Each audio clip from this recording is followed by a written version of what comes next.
You are now listening to theGrio's Black Podcast Network, Black Culture Amplified.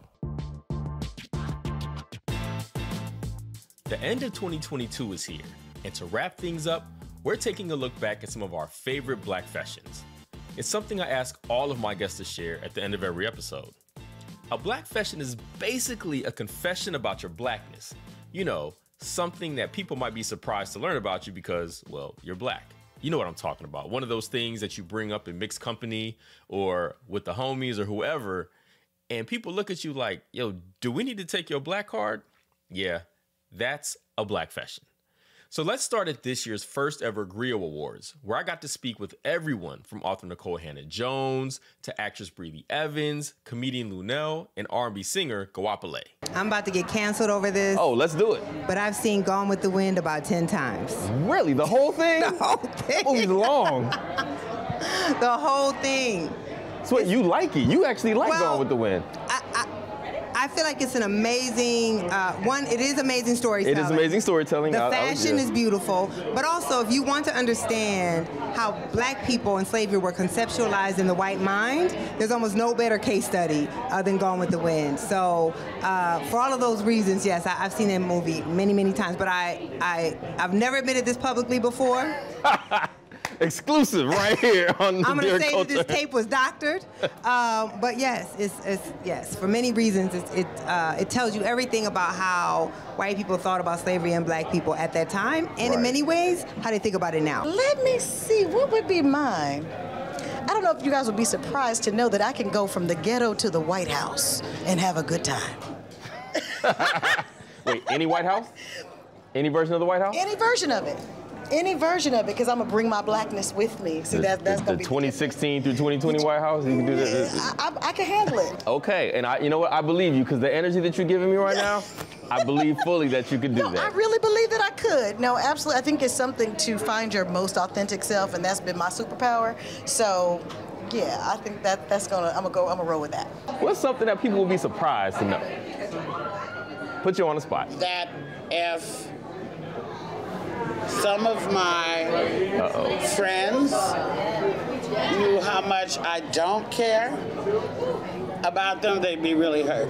Oh, that's a confession right there, boy. That's a Blackfession. So, what is a Blackfession that you have, if you have one to share? Give me some examples. How far am I going to go? Okay, so you know a lot of people have never seen Friday, which is always surprising to me, or people are still finding out that Bobby Caldwell is white, which. I'll give you one. I just came up with. I didn't know that. Oh, well, I would say I didn't know that. So you were today years old when you I just told Gawapale that Bobby Caldwell was white. Yo, I think I literally just unlocked a level of Blackness. Listen, you can't tell. Listen, I didn't New Shoes, that song, I Can't Wait. I genuinely thought there was a Black people. I didn't know that until 2 weeks ago. This is what I mean. I'm happy we share that. A lot of times, people share Blackfessions about food, like writer and king of Black Twitter Michael Harriot, and film producer and director Renika McQueen.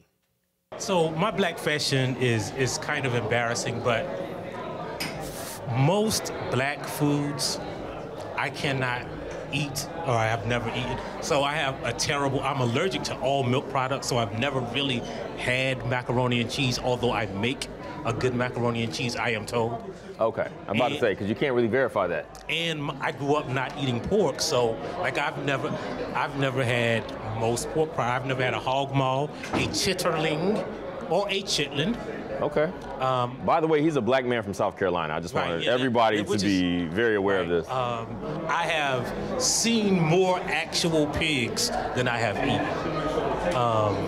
So I don't even know what to do with this information, but I appreciate you sharing it with us because that lets me know that you love and care about me as a human, that you would share something so antithetical to your very career. Yeah, so this is the worst part, right? This is might get me kicked out of the club. Okay. Because of this, because not eating bologna, pork. I have never had the bologna with the red string around it. I'm not sure you're missing anything, because I have had that, and while I remember eating that, I don't remember that being a choice. Mm-hmm. So, you know. But look, we appreciate you being here, sharing this with us here for a minute here I feel like I've cleansed myself. This was a cathartic moment. We're gonna let the people decide on that one, because we're definitely airing this. So we're gonna let the people decide on what that means. think my black fashion is I don't like a lot of the, as we deem, black foods. You know, like I don't like mustard and turnip greens. I don't like chitlins. I don't like ham hocks. I just started eating candy yams maybe like a year ago. Like, wait, just started eating candy yams? Yeah, I would. Wait, not where's your touch family them. from? Are they from Louisiana? They from down south, and going back down my family tree, a lot of them are from down south and stuff like that. But I just never liked any of that stuff. I don't eat it. Now, I'm with you on turnip green. I don't like those either. Yeah. I'm from down south, and that's why I asked. My family's from Alabama, so I know a lot of people in Michigan got family in Alabama, so everybody went straight up. But the candy, you just started eating candy yams? Yeah, I was. And don't like it? I didn't like them. I was like, this is disgusting. But I just got into them. Yeah. Now, I just started eating. I think oxtails for the first time, like last year. My husband made some oxtail soup, and it was really good. And I was like, okay, I can do this, but no. That's interesting. Now, is it because you just eat healthy, or you just don't like that stuff? No, like some people, it's a lifestyle thing. No, it is not because no. You just don't like I don't it. Just eat healthy. I just don't like it. No, I really don't want to eat chitlins. The way they make your house. I don't do smell, chitlins. Yeah. I don't do chitlins. No, We don't. My that's family isn't big on chitlins. Yeah, and if my husband eat them, I'm like, dude, do not kiss me for a good week after you eat. That's disgusting. I don't like chicken gizzards and pig knuckles and pig feet. No, oh Lord, no. Yeah, you talking about that deep, that real deep, real deep black food stuff. I'm basic. Yeah. Macaroni and cheese, a little dressing, Okay. Potato salad if it's good. All right. Well, that's interesting. I feel like you might have a lot more people who agree with you on that than wouldn't your black fashion seem like normal for a lot of people. But no one, and I mean no one, had me as disturbed as my griot family member and host of the Blackest Questions podcast, Dr. Christina Greer. Her black fashion floored me. I'm still not over it. I'm going to tell you and your listeners that I am a black person. I am a descendant of the U.S. South. Both sets of my grandparents are Southerners. And I can only eat my grits with ketchup and mustard until they are bright fluorescent orange. And that is the only way I can eat grits. I don't do butter. I don't do sugar. I don't do salt and pepper. I don't do cheese. It has to be ketchup and yellow mustard. That is my black fashion. I know you can take away my black card if you want to. I don't care. I'm standing true. Yes. But everyone says they hate it, but no one has tried it. So don't knock it before you try it. With some fried fish on top. How did you discover this? I was like, what happened that day where you were like, you know what? Like, what weren't you doing where you decided to put ketchup and mustard on I think I was like 4, and I think I had a babysitter where we had grits and I wasn't eating them because I didn't like the texture. You know, a lot of folks are very sensitive about texture. Like, I don't like the texture of eggplant, but I love the texture of okra. And I think she was trying to get me to eat my grits. And because I like ketchup and mustard on my hot dogs when I was a kid, when I ate hot dogs until I realized what's in a hot dog, I think she just sort of was like, hey, let's try this. And I loved it. And I love fried fish and grits. And so I like fried fish with hot sauce and lime juice over my ketchup and mustard grits. That is my black fashion. Your face looks horrified. You look mortified. Have people seen you do this? Like, have people watching you do this? I only eat grits around my family, and I don't eat grits in public because it usually causes a kerfuffle. So if they're grits, like if we're at brunch. Yeah, I mean, talk about a conversation. If we're at brunch starter. Or like, or I'm at your house and, you guys have grits on the table, I won't eat grits. If we're out at a restaurant, I won't eat grits. But if I'm with my family in the safe space of people who know that I do this, and they look and, the spirit of my grandmother just shakes her head. That's that. But it's like, one of those things where it's like, how some people are like, closet smokers or like closet drinkers. I'm like a closet grits eater where I can only do it around certain people. I gotta say, I don't know how many episodes we've done of this show of Dear Culture. You are easily the number one Black fashion. Like, there's nothing topping that. Because number one, I didn't see it coming. Number two, I mean, people argue about sugar and salt and grits, and you over here adding ketchup and mustard, and you needed to I need change, it to be bright orange, and I go by color. That's when I know it's ready. Yes, I know. My face says it all, and I just wow, I just became a meme. I think I just got. But you know, the thing is, I kept this as a secret for so many years, and now I'm just standing in my truth. That's right. Listen, you should. I'm with you. I mean, I'm not with you, but I respect it, while also being slightly horrified. There's literally no universe where I would try that. Like, it's impossible. Oh my goodness. All right. Like, that's fine. Congratulations to you. I'm very happy for you, and I hope that it brings you as much joy as it brings me, whatever the extreme other end of joy is. Like I said, I'm still not over that. So let's just move on to Black TV, films, and music. I will say some of our favorite Black fashions are the ones we just didn't see coming. Award-winning actor Anthony Anderson gave us one of those. Pure gold. The only thing that I can think of right now, I don't drink Kool-Aid. Ever? Or like now? I haven't drank Kool-Aid in over 25 years. Okay. So that's fair. And I think that's probably why you're successful, actually. You're probably healthy enough to still be here so you can actually continue on in life. Because I don't think Kool-Aid households make it too far. I don't think they do. And I never called it cherry or strawberry. It was always red. What flavor you want? I want red. Yeah, though funny, because grape is an actual flavor, but red is also a flavor. I have this debate all the time with people. Like, red is a flavor as far as I'm concerned. It could be cherry, it could be strawberry, it could be was it mixed berry, whatever one of the one that came in the blue pouch. Yeah, that was red too. Tropical, there you go, tropical. Yeah. You know, that's a Black fashion I'm proud to hear. My children have never had Kool-Aid. Yeah, no. Why? That's why we diabetic now, Panama.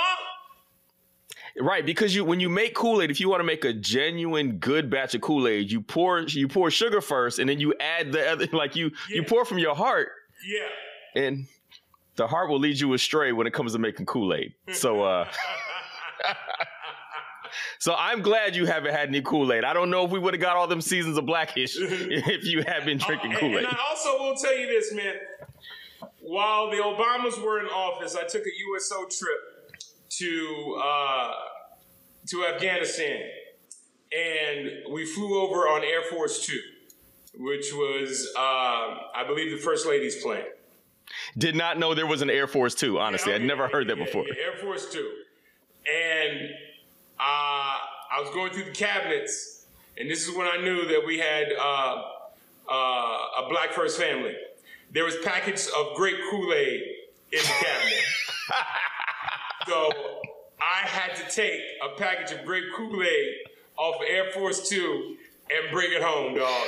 I still have it sitting in my office at home. It's a little small package of grape Kool-Aid that I took off of First Lady Obama's plane, Air Force Two, that I've been cherishing for, quite some time now.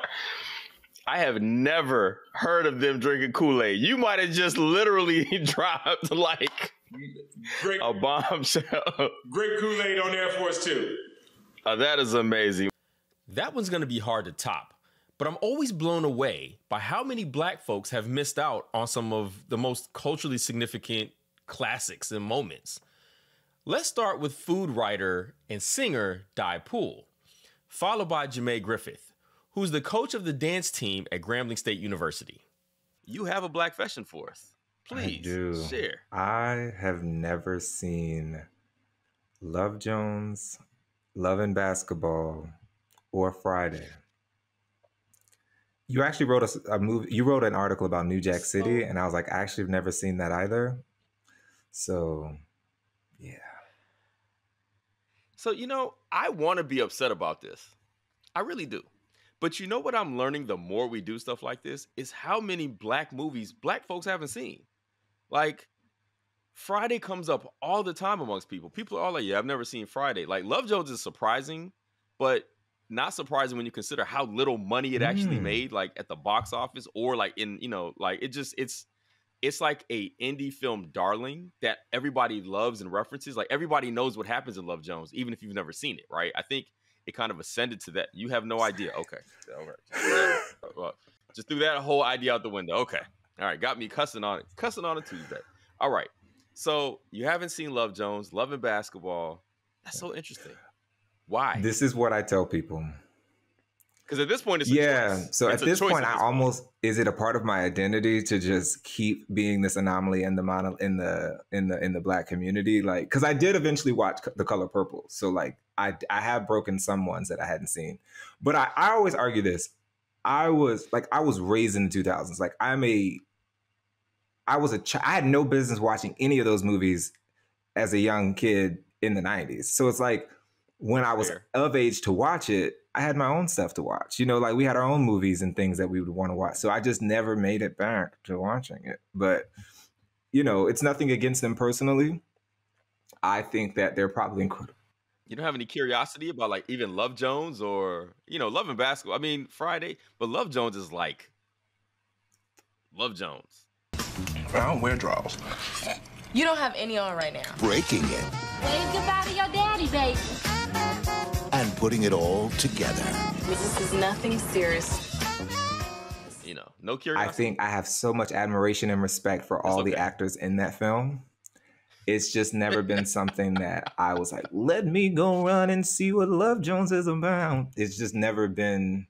Maybe I'm also not the biggest romance drama movie person. I'm pretty cynical a lot of times when it comes to romantic love. But maybe one day it'll come on. Like when I would watch cable, that's how I saw the sequels to Friday, because they would come on VH1 or something like that. So maybe one day if I'm sitting at home. So you've seen Next Friday. One of those. Friday I don't know which one. And because everyone kept calling, because my nickname is Day Day and there's a character named Day Day. So I watched that just because I had to understand the reference to why everyone kept saying that to me. I've never seen any of the Friday movies. Oh. I want to be surprised by that, but that happens so often. People be like, yo, I ain't seen The Color Purple. I ain't seen Friday. I ain't seen... Has everybody here seen The Color Purple? All right. I feel like that also there should be speaking of classes, along with spades, there should be like required, like when you fill out your application for college, you need to be able to fill out the movies. You got to check off certain movies. If you haven't seen it, you got to be required. That's a prerequisite. Before you get here, you need to watch Love Jones before you get here, or you can't come. When the homie and writer Justin Tinsley shared his Blackfession, well, as it turned out, I shared in his Blackfession too. So please, sir, share with us your Blackfession. Justin Tinsley is on the Blackfession stage. Go ahead and share your Blackfession. Okay, here's the backstory. So it all started over quarantine. It has nothing to do with the book. It all started over quarantine. There's no sports on TV except for The Last Dance. There's no music coming out because why would you release music in a quarantine? You can't do anything with it. And I started watching this series off the recommendation of my wife. And she told me she started watching it years ago and she laughs. She thinks it's hilarious. And everything I knew about this show would not, my Blackness would not allow me to like the show because of the history it had with another show that was super Black. I'm going to come right out and say it. Friends is funny as hell, dog. I'm sorry. I don't know what else to tell you. Panama, I was so adamant, like, hell nah. I was like CB4 and I'm Black, y'all. And I'm Black, y'all. I'm like, I ain't watching no Friends. And after what they did to Living Single is the superior show. And for the record, I still love Living Single. I watch all the episodes on repeat, rerun. But, and this is the messed up part too, because Friends is basically aired from like 9 to like 4 every night on Nickelodeon. So they're getting those syndication checks. And I'm like, some nights it don't be anything on TV. And she was like, just watch a couple of episodes with me. I watched the first episode and I chuckle and I'm like, and I'm trying to keep my laughter in. I'm like, damn, that's pretty funny. Next thing I know, it's like 4 or 5 episodes later. I'm like, yo, I might actually like this. And like a couple of months later, I'm starting to see episodes that I've seen again, like 3 and 4 times. I'm like, yo, I'm still laughing at them. And I'm like, yo, man. I like Friends. Really? I'm like you, bro. I actually like Friends. I went to a Friends series finale party. I actually went. Now I put on a bandana, and I definitely had on some shirt that was prove that I was down for the cause. But I enjoy Friends. I have favorite episodes of Friends. Like I genuinely enjoy it. Bro, like in like the 6 main characters, like yo, they're all funny in like their own way. And I'm like, yo, this is I'm like, I was invested in the relationship of Ross and Rachel. Like I actually cared. I wanted them to work out. Like that's so. I'm with you. I love Living Single. I'm with you. Living Single, GOAT show. I'm all there. But I really like Friends. Yeah, we definitely did not give Friends the shake it that it deserved. I think. Like I'm with you. I got favorite episodes. The joint where they were trying to move the couch up the stairs and Ross was like, pivot. Pivot. Pivot. Pivot. Pivot. Pivot. Pivot. Shut up. Shut up. Shut up. I'm telling you, yo, the joint is hilarious, man. Like it is funny last night. So yeah, that's my Blackfession. Like I am a huge Friends fan. As we love to say in our community, we are not a monolith. So go ahead and prove that for us. What is your Blackfession? This might actually ruin my career. Oh, interesting. I'm ready. I'm not a fan of Martin. I try. I wanna be there with people, but I just didn't like it. I thought he was mean. He was. I didn't like how he treated Pam. I didn't like how he treated Gina. I think Martin probably lives more fondly in the consciousness than when people go back and watch it. I hear a lot more people say this. They're like, I don't think I like Martin as much as I thought I used to. Like, I still love it, but I don't watch it the way that I used to. But I remember all this stuff about Martin, so it sits very high in the like Black consciousness, Black pop cultural consciousness. But I've heard more people say that than you think. I get all the references, like it's such a part of the zeitgeist and such a part of like popular culture, Black popular culture, that I can sit here and talk about it like I've seen every single episode multiple times. But yeah, whenever people get nostalgic for it, I'm like, Going back and rewatching it, Martin was a mean little dude, man. Martin definitely was Napoleon complex out heavy. Yeah, okay. All right, well, that's not that bad. You're not the first person I've heard say that. I've heard several people make that comment, even publicly. Okay. So I think you're okay. I think you're on good ground. My Blackfession Panama is that I believe that there are 2 quote-unquote Black movies that I think are overhyped and overrated. And those movies are The 5 Heartbeats and Harlem Nights. I don't think that they're bad movies. I actually think that they're good movies. I just don't think they're as good as the public makes them out to be. So right now, I've never wanted to hang up on somebody so bad in my life. So The 5 Heartbeats is one of my favorite movies of all time, of ever. I probably watched that movie for a couple years almost every day. We had the VHS tape in my house and I watched it over and over again. I'm on the Michael Jackson side of this conversation with this one. That is an insane take to me because The 5 Heartbeats is so good. Harlem Nights, like I've heard people say that. I don't even understand how people don't love Harlem Nights the way that, like I feel like Harlem Nights doesn't get enough overrating. Like I feel like people need to talk about Harlem Nights even more. When did you come to these realizations, or like in a brief, why do you feel this way exactly? I just think that having conversations with people over the years about the movie, and yes, Harlem Nights is a very quotable movie. Not quite as quotable as like the Nutty Professor or Coming to America, but still quotable to a certain degree. But I just feel like it didn't really live up to its greatest potential in terms of utilizing Eddie Murphy, Red Fox, and Richard Pryor together on screen.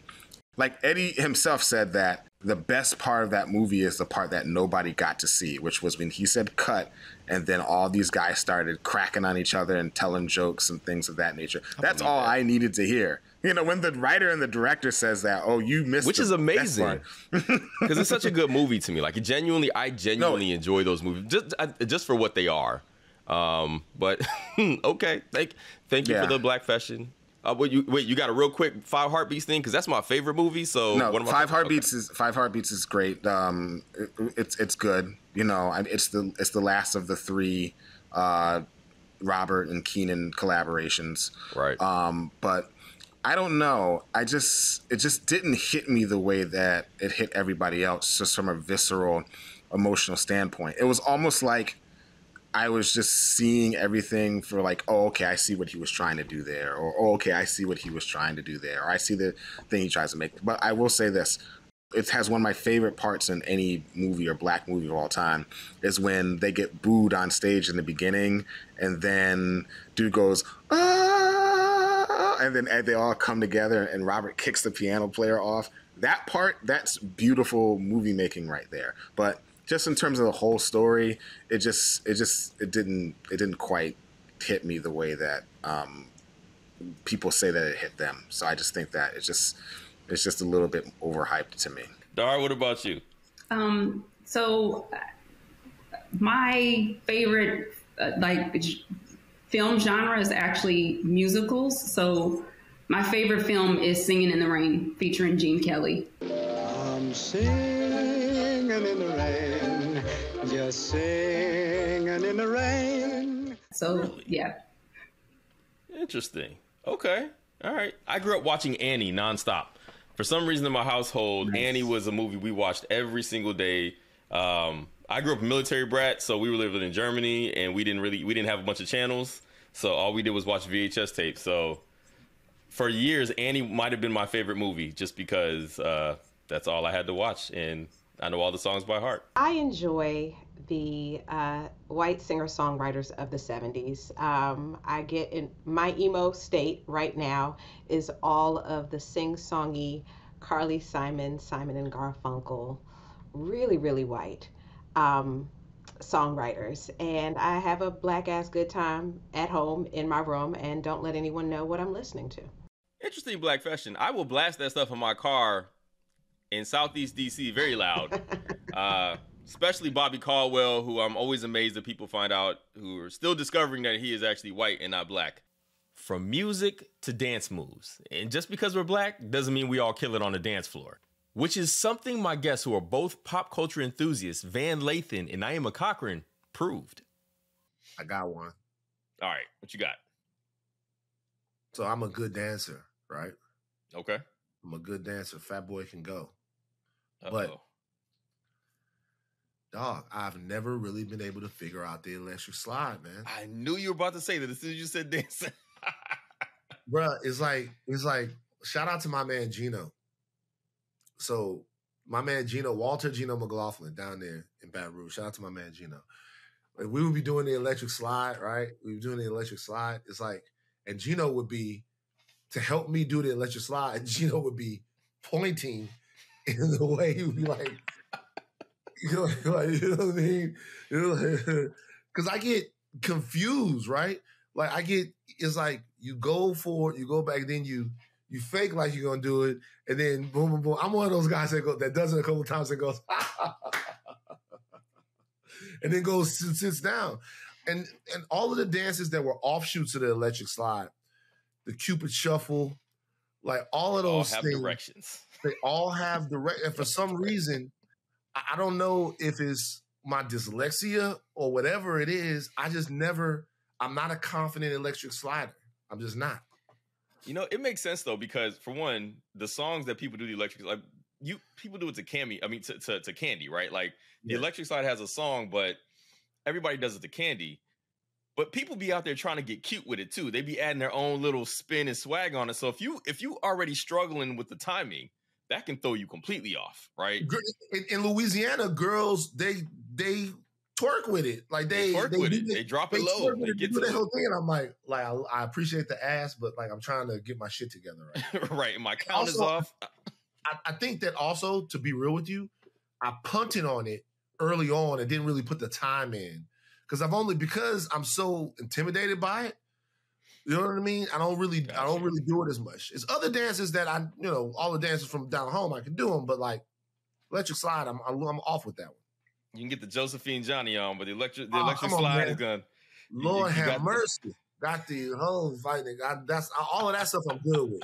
Do you have a Black fashion for us? Yeah, I have two actually. The first one is something I don't do. The second one is something I do. I cannot jump double dutch, which for a Black girl in her 40s in New York is actually possibly a criminal offense. I can turn. I got a mean turn, but I can't jump. And I was just about to take lessons. There's actually a school for adults who are trying to get the double dutch game up. And I was about to look into lessons right before the pandemic. So I need to pick that up. So my second one is something that I do that people were really surprised about. It's a hobby I picked back up during shutdown. I fell off. I need to get back on it. But I'm into miniatures, dollhouses, miniature furniture. There was like a whole miniature explosion during the pandemic. Okay. Not the dolls, but to create things that exist in real life in miniature is fun. And also, you can kind of splurge a little bit, but like on a 1/12 scale. So like little KitchenAid mixers, little Gucci bags, custom furniture, all of that. I was doing it for a while and I was documenting it. I was restoring a dollhouse and documenting it on IG, and I got a lot of, I didn't know Black women, Black people did this. So it's not really a Black space, but that's one of the reasons I wanted to do it. I wanted to create Black things. Like I have little itty bitty church fans, that type of thing. And especially interesting because on The Wire, Lester Freeman, that's what he did. He was all into that. And I remember that being like, this is such an interesting, like random thing to give for him as a hobby in this show. Mm-hmm. But I love it. It's a great hobby. Okay. Well, it's meditative. You make them yourself, or you like? Yeah. Okay. Well, that's the thing. You can buy a bunch of this stuff, right? But for me, the joy is in, and it's expensive. It's not a cheap hobby. Okay. But if you want quality stuff, but for me, the joy is in, can I recreate things that exist? Like, can I make a Ciroc bottle? Because I can't find one. I made made little versions of vinyl. I made a little Peach Crown Royal for the Isleys and for the verses with the Isleys and Earth, Wind, and Fire. Like I made a little Peach Crown Royal bottle that felt appropriate. So it's like it's just I want to make like a little hot comb and a can of Dax hair grease. Like those type of things that you can't really find. The joy for me is in, can I make them and can I recreate them? It's in the craftsmanship of it. That's pretty cool. I like that. That's a very interesting. It's a very interesting hobby. And that's the beauty of Blackfessions. Learning just how broad the love and interests are of Black people everywhere. We love to say that Black people are not a monolith. Well, Blackfessions tends to prove it. I hope you enjoyed this look back at all of the guests we had on Dear Culture in 2022. 2022 was a very Black year for Dear Culture. And here's to making 2023 even Blacker. See y'all next year. Have a Black one.